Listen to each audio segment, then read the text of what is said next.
To assemble your solar cell, begin with a carbon-coated slide and a dye-coated slide. Put the slides together with their conductive faces together and slightly offset. Use binder clips to hold the slides in place.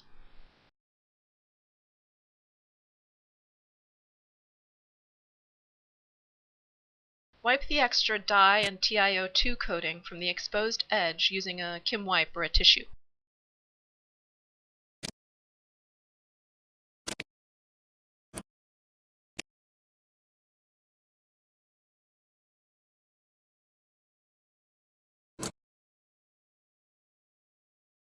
Apply a few drops of iodine to one of the offset edges and allow the iodine to seep in between the two slides.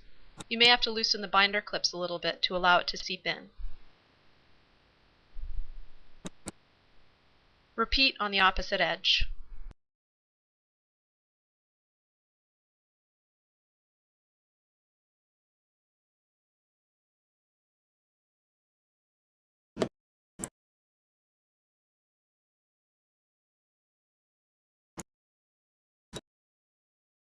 When you're done, remove the excess iodine solution from the exposed edges of the solar cell.